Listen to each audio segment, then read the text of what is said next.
এমন একটা সময় আসবে, আমার উম্মার উপর এমন একটা কাল আসবে, আমার উম্মার উপর এমন একটা যুগ আসবে, লাম ইয়াবকা মিনাল ইসলামি ইল্লা ইসমুহু।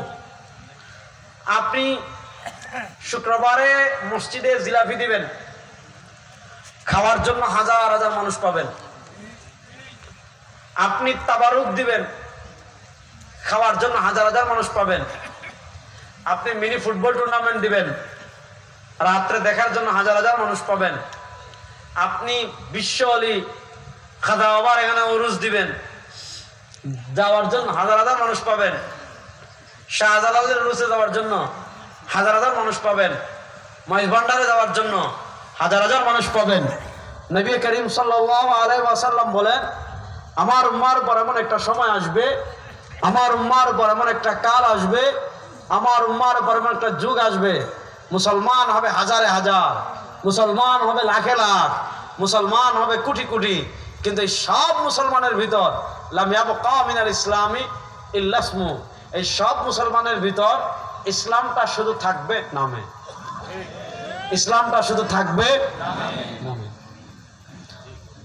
অর্থাৎ ইসলামের মৌলিক আকীদা বিশ্বাস তার ভিতর থাকবে না, ইসলামের মৌলিক চিন্তা চেতনা তার ভিতর থাকবে না, তার ব্যক্তি জীবনে ইসলাম থাকবে না, তার পারিবারিক জীবনে ইসলাম থাকবে না, তার সামাজিক জীবনে ইসলাম থাকবে। লাগে, অনেক কষ্ট লাগে, লাগে না? লাগে। শুনেন, পৃথিবীতে এরকম অভিভাবকহীন মুসলমান কখনোই ছিল না, যে পুরা একটা স্ট্রিক্ট, একটা জেলাকে, একটা এরিয়াকে একদম নিঃশেষ করে দিচ্ছে।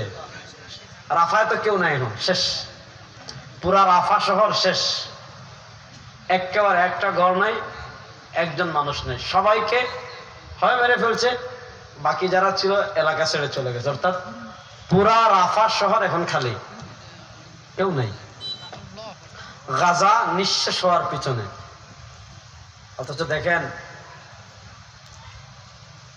আমাদের করাচি বিমানবন্দর, এটাকে আগে বলতো দেবল বিমানবন্দর, দুবাই। হাজ্জাজ বিন ইউসুফ সে তো জালেম ছিল, জালেম। আমাদের শ্রীলঙ্কার বাদশাহ কিছু উপহার পাঠাইছে হাজ্জাজ বিন ইউসুফকে। এটা দেবল বন্দরের ওখানে যাওয়ার পর ওই রাজা যে ছিল বৌদ্ধ, এটা লুটতরাজ করছে।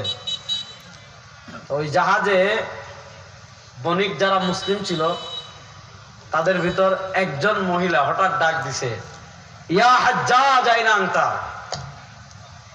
ও হাজ্জাজ ইবনে ইউসুফ তুমি কোথায়, তোমার বোন এখানে মেরে ফেলতেছে। যেভাবে হোক সেনাবাহিনী পরে যখন গেছে হাজ্জাজ ইবনে ইউসুফের কাছে খবর গেছে, হাজ্জাজ ইবনে ইউসুফ একজন জালেম, যে সাহাবা ইকরামকে খুন করেছে, এমন শাসকের কাছেও যখন খবর পৌঁছাইছে, সে তার জামাতা মুহাম্মদ ইবনে কাসিমকে পাঠাইছিল। এর মাধ্যমে আমাদের ভারত উপমহাদেশে আনুষ্ঠানিক ইসলাম এসেছিল। আজকে আমাদের পৃথিবীতে মুসলমান শাসকের শেষ নাই, কিন্তু গাজার প্রত্যেক শিশু, গাজার প্রত্যেক মুসলমান, গাজার প্রত্যেক মা, গাজার প্রত্যেক বোন